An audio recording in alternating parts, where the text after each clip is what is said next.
शिवाय। ओम नमः शिवाय। ओम नमः शिवाय। अहिंसा परमो धर्म की, आचार्य गुरुवर श्री कुंद कुंद भगवान की, आचार्य गुरुवर श्री ज्ञान सागर मुनि महाराज की, आचार्य भगवान श्री विद्यासागर जी महामुनि राज की।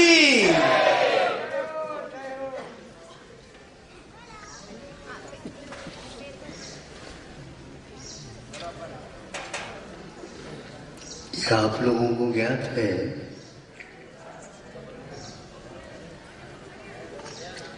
एक ही द्रव्य के अनेक पर्याय, अनेक दशाएं,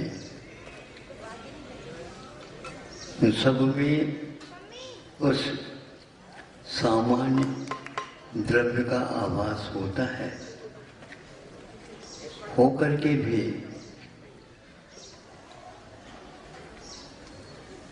अभ्यस्त जिसके साथ हमारा जीवन का होता है अभ्यास,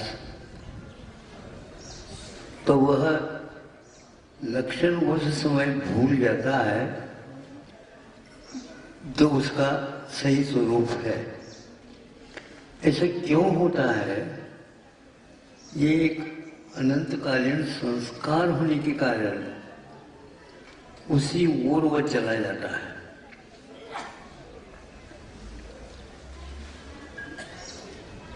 जितने भी आप निकट से भी उसका अध्ययन करो तो भी वह बहुत दूर तक चला जाता है। जैसे आज साइंस के क्षेत्र में, चिकित्सा के क्षेत्र में 30-30 वर्ष तक उम्र तक उनका अध्ययन पढ़ाई होती है और इतने निकट से होती है कि वह कहीं भी चले जाए तो कुछ भी विषय हो उसके साथ तो उनका घनिष्ठ संबंध बना रहता है। और जिसके बारे में हम बार बार कहने के उपरांत जीवन का वहां से हटता नहीं। ये भी है कि इसमें इतनी संख्या में इनका परिणमन हो रहा या हुआ, आगे भी होगा, ये जानते हैं। भिन्न भिन्न वस्तुओं का भिन्न भिन्न प्रभाव अपने जीव के ऊपर कैसा पड़ता। डॉक्टरों को कभी भी विश्वास दिलाने की कोई आवश्यकता नहीं है, वो इतने उसमें अध्ययनशील हुए हैं, रात दिन वही काम करते रहते हैं।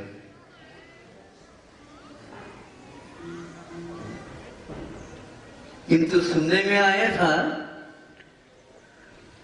कितनी भी उपाधियां पूरी प्राप्त करने के उपरांत भी जब अपने स्वयं के ऊपर कोई रोग मनोवांछा का हो जाता है तो अपनी चिकित्सा वो नहीं कर पाते है। हाँ,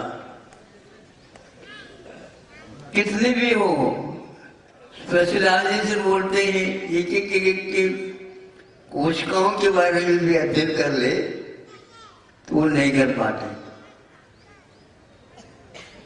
इतना ही नहीं, अपनी चिकित्सा नहीं, अपने परिवार की भी चिकित्सा वो नहीं कर पाते।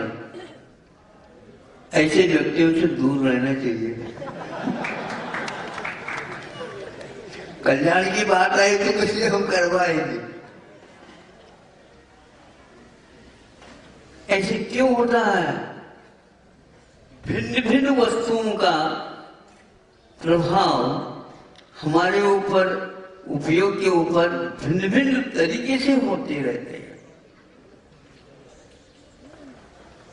अध्ययन करना अलग वस्तु और उससे भिन्नत्व के साथ संवेदन करना अलग होता है। जिसके साथ आपका भिन्नत्व रहता है, भले एक साथ रह रहे हैं, संवेदन नहीं होगा आपको। आपका व्यक्ति कोसों दूर है, 7 समुद्र पार कर गया है, और सुनने में आता है, सुन रहे हैं आप? वहां पर पूछा जा रहा है, हाँ हाँ बोल रहे हैं, तो वह एक वियोग की बात कर देता है, इतनी दूरी है, किंतु उसी समय आंखों में पानी आ जाता है। उस वस्तु को हमने बहुत पूर्व में देखा था, लेकिन आज भी उसकी याद होते ही या उसका संबंधित चर्चा सुनते ही मन में भाव पिघल जाते हैं। इसको बोलते हैं वस्तु का संबंध। वस्तु भिन्न भिन्न होते हुए भी उसके संबंध होने के उपरांत तादात्म्य जैसा ही अनुभव होता, बल्कि तादात्म्य से बाबा है, वो बड़ा है। आत्मा के साथ गुणों का संबंध है, उपयोग इत्यादि का, लेकिन उपयोग हमेशा हमेशा देह का ही होता रहता है। मैं चल रहा हूं, मैं बैठ रहा हूं, मैं बोल रहा हूं, मैं देख रहा हूं, मैं खा रहा हूं, मैं पी रहा हूं, मैं सो रहा हूं, मैं वो कर रहा हूं, ये कर रहा हूं। ये मेरा हाथ दुखता है, ये मेरा पैर दुखता है, मैं दुखता हूं, ऐसा कोई नहीं करता।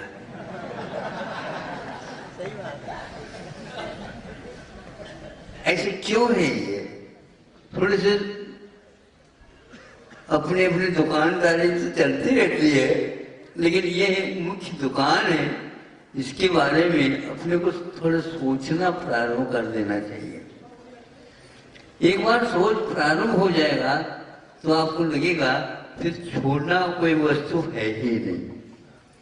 त्याग करने के लिए हमें ज्यादा आपसे प्रेरित करने की कोई आवश्यकता नहीं है। समझ में आ जाए और थोड़े से प्रयोग करना प्रारंभ कर ले, काम होता चला जाएगा।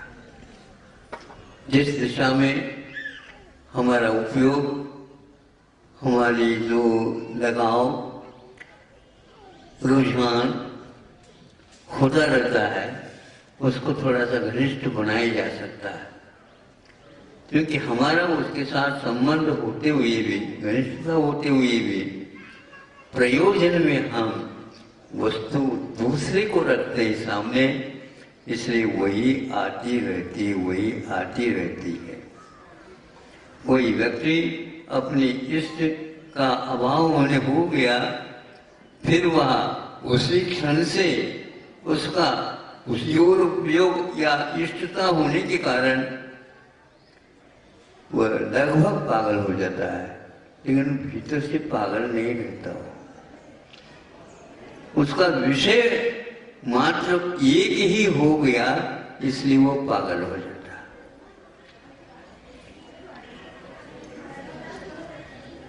अब सुनते हैं, बोलते हैं, कविता का रूप नहीं आता। और जब एक को ही तो बार बार बोलते हैं तो उसी में हो जाते हैं, बाहर सारा छटता चला जाता है। स्निग्ध वृक्षत्वात् बंध है, इसलिए कहते हैं स्निग्धत्व अथवा वृक्षत्व के कारण अन्य धर्म के साथ पृथक होते हुए भी एक तादात्म्य जैसा रूप होता चला जाता है। लोहा है, लोहा का स्वभाव है, वह अन्य वस्तुओं से बहुत जल्दी प्रभावित होकर के उसको अपनाता चला जाता है, उसका हो जाता है अथवा उसको अपना कर लेता है। सोना भी वहीं पर है, लेकिन सोना कभी भी उस रूप नहीं होता, उसको अपने अपनाता भी नहीं और स्वयं उसका नहीं होता, रहता उसी में, लेकिन वह कभी भी अपना रंग और अपना स्वभाव नहीं छोड़ता। अनंत काल हो गए, आत्मा का इसके साथ संपर्क हो गया, होने के उपरांत भी वह उसका होता हुआ जैसा लगता है, लेकिन वह होता नहीं, या यहीं पर पड़ा रहेगा, आपकी यात्रा पूर्ण होगी, सब लोग अर्थी पर उठा करके चले जाते हैं, इसके उपरांत भी फलान चंद गया ऐसा कहते हैं। अरे यहाँ तो है ना, है तो, लेकिन यह भिन्न था और वह भिन्नता नामकरण उसका हुआ, इसका नहीं हुआ। नाम किसका था? इसका नहीं, ये पड़ा रह गया शरीर, इसकी पहचान हम उस नाम से करते थे। नाम के साथ उसका घनत्व और ज्यादा है। एक बार अपने नाम से जुड़ जाओ। आपको कौन सा नाम है बताओ? बहुत सारे ढेर ऊपर ऊपर दिए हुए नाम तो याद रखते हैं आप लोग, किंतु आत्मा का कौन सा नाम है? जो आपका नाम है वही मेरा भी नाम है।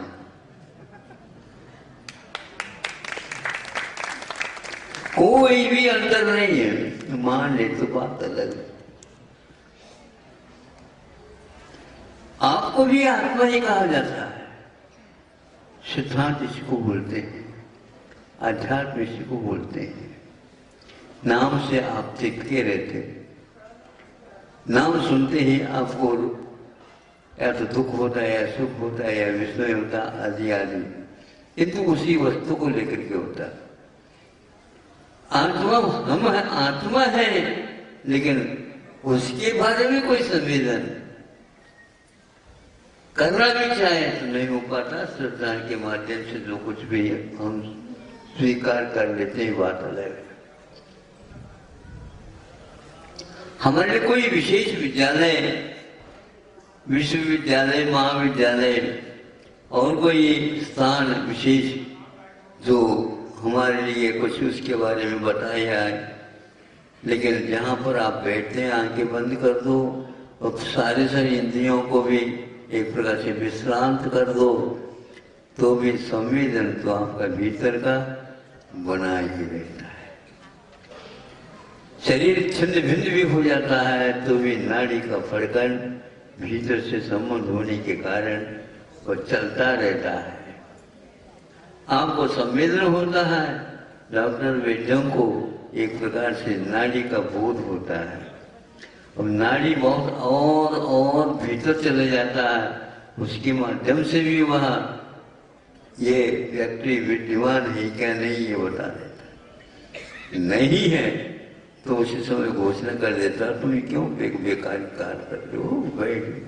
वो तो चले गए। कौन चले गए? डॉक्टर लोग भी मानते हैं चले गए। घनिष्ठ संबंध इसके साथ था, अब घनिष्ठ संबंध छूट गया क्योंकि वह चला गया, लेकिन यह पड़ा रह गया। वह चला गया, उसके साथ आप क्यों नहीं गए? हाँ, कैसे है आपकी दोस्ती? हाँ, दोस्त किसको बोलते हैं? दोस्त का अर्थ होता है, हमने एक बार व्याख्या की थी, दो का अस्त हो जाना।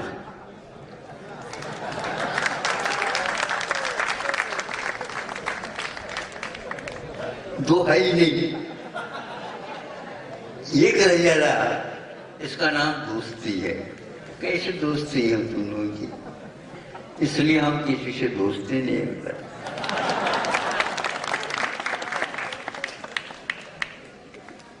मैत्री काय को? घनिष्ठता यदि नहीं आते तो हम एक में नहीं हो सकते हैं, तो दोस्ती कैसे? दोस्त नहीं है तो वैरी भी नहीं कोई। वैरी कहने से वही याद आता है, कोई विशेष व्यक्तित्व याद नहीं आता। इसलिए हम भिन्नत्व को लेकर के भावना करें, अन्यत्व को लेकर के भावना करें और हमेशा हमेशा संवेदन की अपेक्षा से एकत्व लेकर के भावना करें। अन्यत्व आ गया, अन्यों के साथ मेरा संबंध नहीं। एकत्व आ गया, मैं अपने आप में रहता हूँ, बाहर जा नहीं सकता। इस प्रकार आप जहां बैठना चाहे, जहां याद करना चाहे वहीं पर याद कर लो, आपको अपना तो अवश्य ही मिलेगा।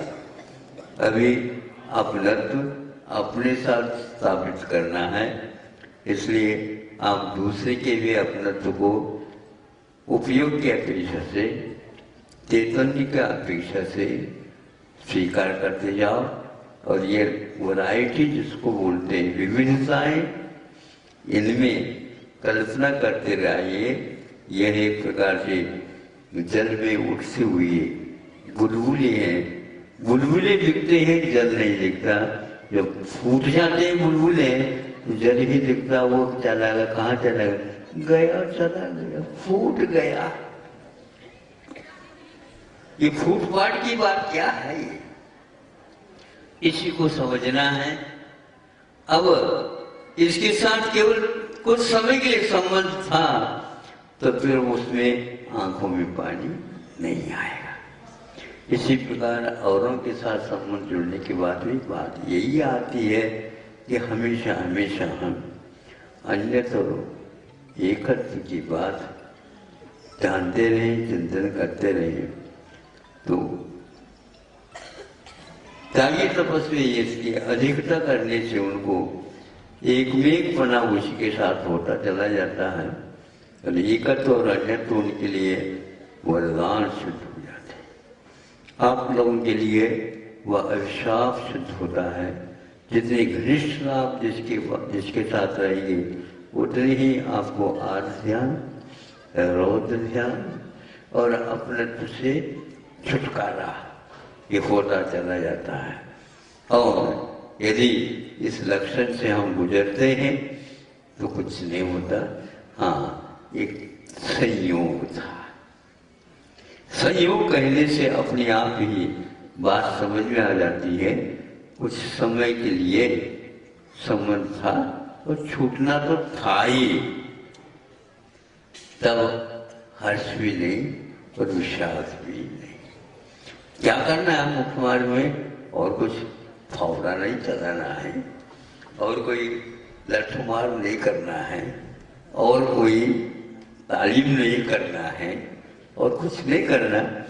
केवल संवेदन में एकत्व और अन्यत्व का हमेशा हमेशा चिंतन चलता है। इसका नाम मोक्ष मार्ग है। फिर तो उसके अभाव में मोह मार्ग तो लगा हुआ है, वो छूट नहीं सकता। उसका छुटकारा हमेशा हमेशा इसी के ऊपर आधारित है। तो यह एकत्व और अन्यत्व भावनाएं हमेशा हमेशा बड़े बड़े साधु संत करते रहते हैं और संयोग वियोग में भी अपने आप के उपयोग को निश्चल रखते हैं और निष्कंप रखते हैं। निर्मोहीपना स्थापित करके ये सब कार्य किया जा सकता है। अहिंसा परमो। आचार्य भगवान श्री विद्यासागर